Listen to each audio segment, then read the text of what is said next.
And we are recording something that I've been doing quite a bit of lately, and that is horse racing. Watching it on TVG, it has occurred to me that whatever position the sun is in, there will be races on, and you can go and watch them. And I started off doing this with Janita, and we would put on the TV, and we would just, it goes from race to race to race to race. And so we started gambling, and we started losing. But I created this thing called a show ticket challenge, where we just have 20 races on a card, and then we try to pick a show, try to get these horses to come in for a show. And as you can see, I started off pretty cold. Janita got pretty hot quick. I lost 720 the first time. She lost 770. So together actually the card cost us $14.90 after everything was done. But there's 20 races on a card, so they're all $2 bets. So it's a $40 card. We lost 14. Next card we did, I continued to be bad. I ended up losing $12 myself. Janita made $3.90. So together, we only lost $8.30, so it was less bad, thanks to Janita. And so what I started also doing is just recording each of our bets. And you can see so far my winnings, and I got these really cool formulas. I'm super proud of them. I'm $122 in the hole. And if you do the math, that equals out to over 355 races. I'm averaging about minus 30 cents a race. And I'm getting about 45.35% of them correct. The average daily rate, so some days I only do a couple races, so far. And I've done 21 days of these. This was just while we were betting. So let's see here. I was losing about $5.81 every time, and I was doing about 17 races a day. And I figured that my average winning ticket was about $3.74. And that can kind of be interesting when you compare it against Janita, and it can kind of tell you how risky your bets are. Mine's at 374. Here, we can just click to her real quick. She's at 317 every time she wins, so mine are paying off a little bit more, but I'm only winning at 45%. She's winning at 57%. She's done 253 races. She's only lost $46. She is good. And so clicking down through these again, we have these average races per day. She is averaging 17. I'm just 17 because we do it pretty much together. This is average races on winning days. Average races on winning days. Like if she does 10 races, the days that she wins, because some days she loses. Like this one on May 21st, she lost $9.40. Next time we did it, she won $5.90. So you can see these after 15 days of racing, she's got a little bit of a negative slope. It started off hot for her, and then got a little cool. Mine are actually kind of heating up because I started off crappy, and then I could only go up from there. So my average races on winning days is only 8. So if I'm betting more than 8 races, I'm pushing it. Because, if you think about it, you only have enough time to really study the horses for that much time. And how much time do you really want to dedicate to it? And it's kind of like, if I'm doing 20 races in a day, if I'm gonna win, I gotta really study them up. And I'll show you how I study them in a second.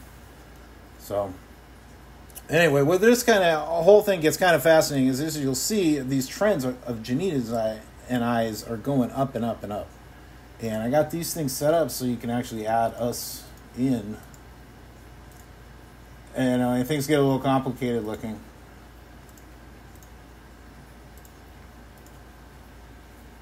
What you'll see a lot of this is when she was, these are our win percentages.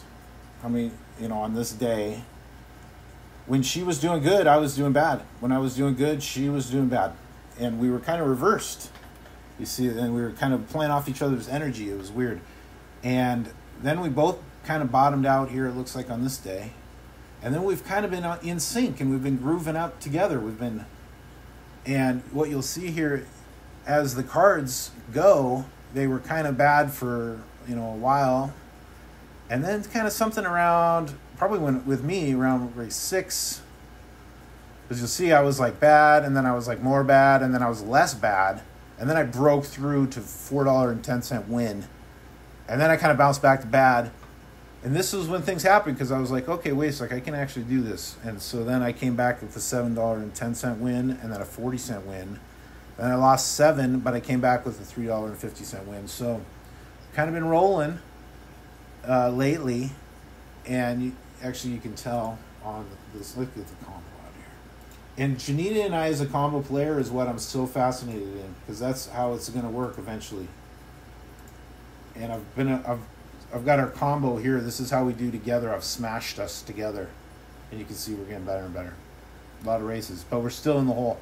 $168. So that we're climbing out of, and it's taken a while to learn. So as you can see, we're progressing here. And what's neat too is the slope. If you think about it, I'm graphing the percentages and how much I won or lost.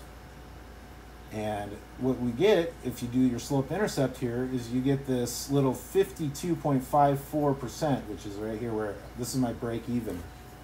Is at 52%. And we can add Janita in here. And these things get a little bit out. Okay, so Janita's break even is 61.27. Her slope's a little higher.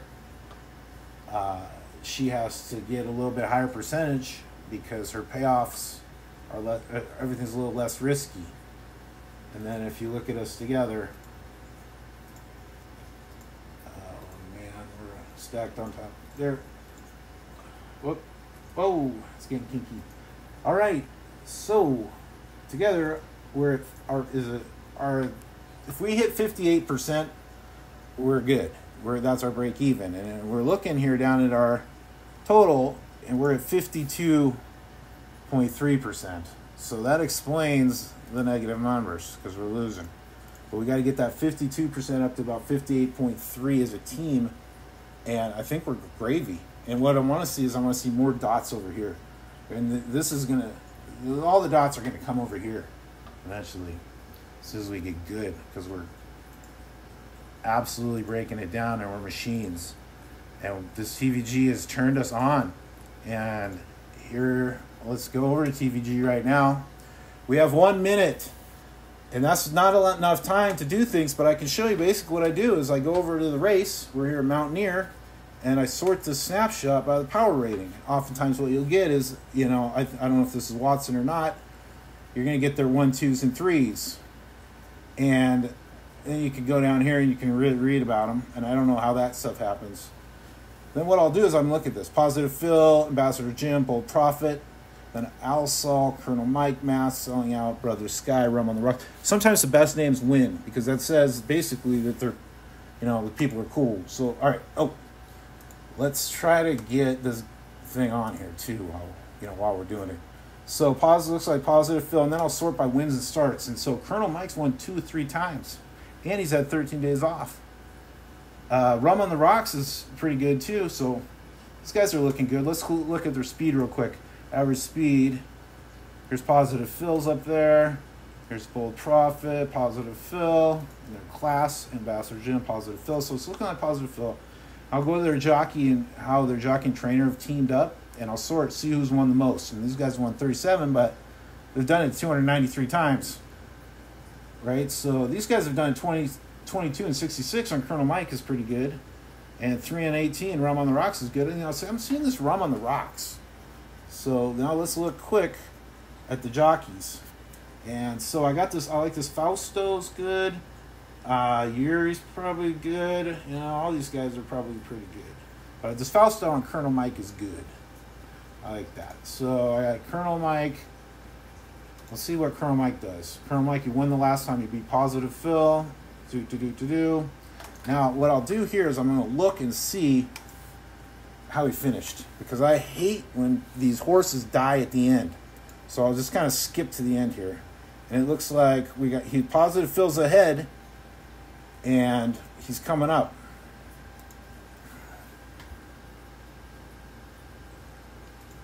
So Positive Phil's going to get past. Who's got the juice going down the lane? You can tell Colonel Mike is, and then he's opening up, and he's going to pass. Yep, way more juice.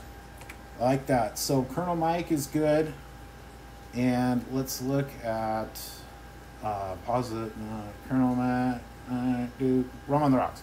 Okay, Rum on the Rocks. This is 8 furlong. And you got to look at the race too. The distance is 7, so it's good to see who's coming down.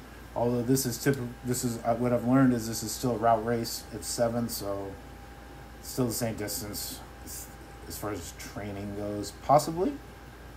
So I'm just kind of I want to see what this Rum on the Rocks does. So did he go Hippo Go? I've seen that guy. Solomon. I've seen that guy. Rum on the Rocks. Does he do anything? Okay, let's see him here in this one. So he's number 5. This race is going to happen here. We're going to miss it if we aren't careful.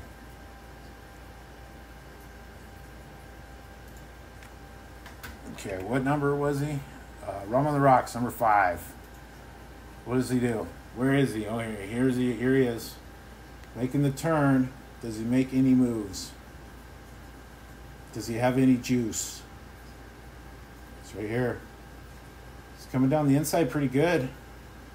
He's passing people, folks. He's gonna run out of time, but this guy passed him too, but he was doing pretty good. I like him. I think we'll take him on for 2. So that's it. We'll just do that real quick. Just to give us an example, what we're going to do is we're going to go for number 7. And then number 2. And then what we'll just do is we'll do a quick power rating, and then we'll go to Positive Phil and Ambassador. And we'll go Mask. So we got a 7, 2, 10, 9. And we'll play this thing, see if we missed it. Hopefully not, since I'm recording. Here it is, and we got 6, 5, and something else. So I got 7, 2, and 9, and that was completely wrong. Did 7, where was 7? Where was 7, folks? It was 6 and 11. Mountaineer 3, here it is. Well, they're like, you don't really want to watch this. So this is what I did. I figured out that I didn't win that one, and I can't remember who did. So that's just an example of a loss. Race 3. Then you can go on to race 4 in 20 minutes. There you go. And you see, that was fun, even though we lost. And you can't rush these sorts of things. And would I have actually come up with those other racers? Probably not. But if you do the percentages, we'll get it. So, all right, that's it. Sign out. Bye. All right, and since we lost that last race and that was no fun, why not just do another one and allow me to touch on this other aspect of what I've been doing, and it's called simulations. I've been running simulations because I don't have enough money to keep losing, but I want to keep playing, so I've been just I'm a real nerd, but I'll show you what I've got going on here. Oh, shit. Forgot to hit my screen record. All right, well, we'll hit it now. And the rest of that time you'll see will just be some weird filler. And then now you'll understand why I had those pictures up there. And so anyway, here we are looking at Mountaineer 9. It's coming up in 9 minutes. And my simulations are right here. And so what I've done is I'm just keeping track of these tracks. And I'll just do a whole day. And I'm kind of working toward the idea of what do they call sequential betting, where, you do the pick 5. And I'm just honing my skills. I'm trying to orient myself with this landscape in this new sport, because I'm a real jock at the end of the day. And I just like to know about these athletes, and they happen to be horses and jockeys. And I'm even into trainers and the idea of a barn that produces nothing but winning horses is cool. So here are my simulations. I've been going down a little, as you can see on my trend line. Here I've done 13 days. And I've got some, once again, cool formulas. Right here, this overall average, I'm averaging an array, actually. And so this F4 to F192, I'm calling it. Actually, that's not the array. I'm just averaging just the straight up data. And that's over here, and I just put my data in here. Day 1, the track, and my win percentage. And I'm not keeping track of any money. Because see, what I got here is I got this 54.2% winning percentage. And so if we move back to what I was showing you earlier, with these graphs of when I was losing money, at a negative 122, what you're going to see is this win percentage at 45.35. Good news, since I've been doing the simulations, I'm at 54.2. What does 54.2 mean? Well, let's look at my break even from our show ticket challenge. And we'll just look at the break even for Mark. And it's 52.54. So if we go over here at 54.2, my break even's at 52.5. So I'm about 2% up, which is not much, but it's still up. So let's go back to this race. We got 6 minutes. Anyway, I'll go through my methods again. Once again, we got an 8 furlong race, so we don't have to look at the cut in distance. Right? And once again, this is just like me trying to get to know the horse. Everybody's just like, you use this data and you're trying to get into the mind of the horse. Is this horse awesome? And when I click on my power rating sort here, it's telling us the only at the shoe is the first horse that comes in with the highest power rating, which is something I don't understand. And that was, as we grow with the sport, we can learn how in the heck we do this power rating. Some tells me it's a little artificial intelligence, possibly, because you got to run simulations the same way I am. Who's going to win? So if we sort like that, we can look and see this guy that's picked to win. He has 197 days off. Yeah, that could be good. All right, let's see who wins the most per start. And that's the same horse, only at the shoe. So it's looking pretty good. Only at the shoe. So let's take a quick look at a race just to see how he finishes. And he's the one horse in this one. So let's just see what that looks like. He's the one horse. I always just sort of skip ahead to the end. All right, so he's at the very back. He's the one horse. Here he is. Oh, he's not totally at the back, but he's pretty far out. Let's see how he closes. And he's going against Uncle Carlito. Brother Sky. He's Super One, Will Dancer. Okay, am I even looking at the right horse? Let's see. Let's double check. Only at the shoe. Yeah, he's number 1. No kidding. No kidding. He's got a long way to go.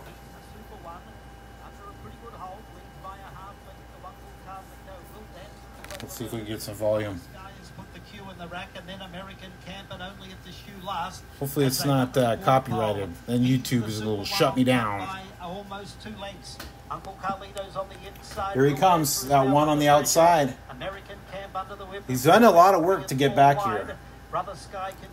Let's see, he brings his turn. Let's see how his whip does. Well, he's still going. I can't believe he's going to catch. What's going on here? He's the super one, nicely clear though. And he's the super one. Well, he doesn't catch because he doesn't win. But he does come in for third. Pretty good finish. Pretty good finish for only at the shoe. But wait, did I hear Will Dancer, who is also here? Was he in that race? My gosh, only at the shoe. Yeah, he got beat by only at the shoe. So, okay. How about this? Okay, so we've got 3 minutes. Let's take a quick look at our speeds. Average speed, only at the shoe once again. High speed, only at the shoe once again. This Carolina Island jumping in here, and I like that name, Carolina Island. Also, Valerso, Will Dancer, Google it, Lovely Air. And who's got the most wins? Will Dancer, only at the shoe, Carolina Island. These horses keep coming up. Let's take a quick look at Will. We'll see what Will Dancer did last time out. Will Dancer, he lost last time out. It's not too good. Let's see what Carolina Island did last time out. He lost last time out. We do the time before that, lost. Then he was third. All right. How did he? This is 8. All right. Let's just see what it looked like when he lost. Carolina Island, number 5. 5.5 month layoff with Eddie Gerardo, and they're all. That's the tail. Ahead. Got He's 3.5 flashes next wide. And about 10 lengths off the lead. Slicker's Ice is last as they run number for home. 5. What is he doing? Maya, the leader, down to the furlong pole by a length and a half. Southern Rules is the danger in second. The only danger. It's Admire in front. He's not even going to be in the screen. He's blown out. Is within ahead now. Southern Rules draws level with Admire. Southern Rules takes the lead. It's ahead, Bobber. Oh, it's ahead. No idea. Bobber. Southern Rules or Admire. 10 away, third Lightning Flash, and fourth Slicker's Eye. That was horrible. All right. So, well, let's see. Lovely Air. Lost. Lovely Hair? Lovely Air. Does he beat any of these guys? I don't know. All right, it's down to 1 minute to post. Let's see. Here's your favorite, Valerso. What does Valerso do in the final? Locked up. He's number 3.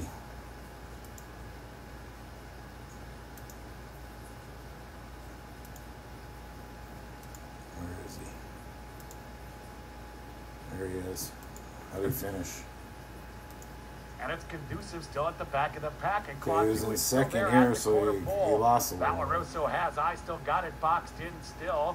I Still Got It awaits room along the rail. Paltar Revenge goes by Love Tree. Valerso is on the outside 3. Valeroso takes he's rubbing.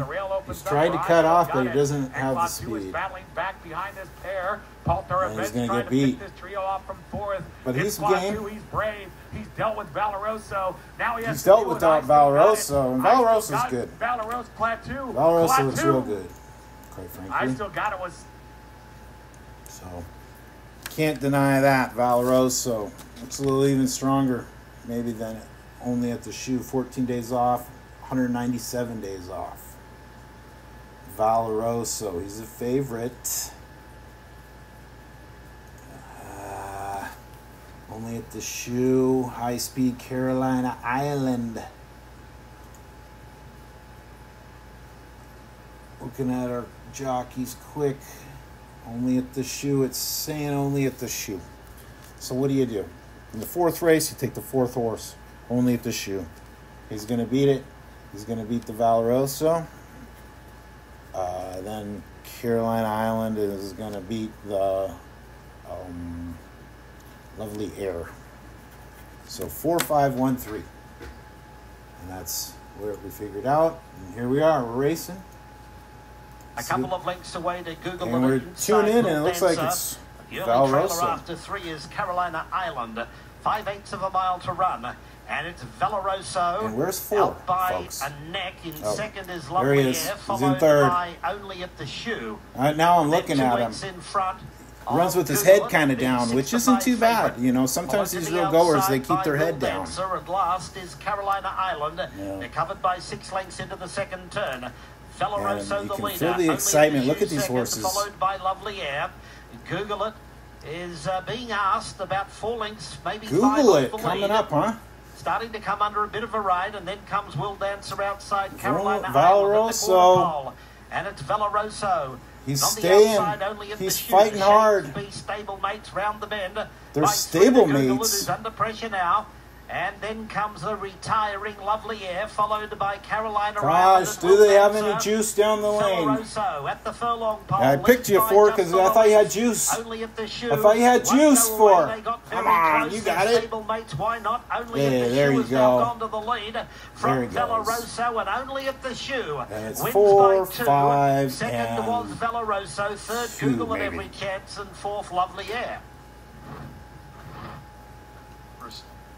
So there you have it. That one worked out a little different, a little bit better. So when we can go look at our simulations, you know, Mountaineer, and what you can do here is we'll put in equals 1 out of 2. We got 1 out of 2 Mountaineer. And what's kind of fun, what I like to do is, you know, when I put that 50 in there, this one's a little changed. So like you hit the back, when you look down at my graph here, it goes doop, but it goes doop, up. My Mountaineer, my average goes up. Actually, my average goes down because I was only 50%. So, and there you have it. Voila, more handicapping with Skatepark Mark. It's kind of cheesy, but it's kind of funny, and it's kind of fun too.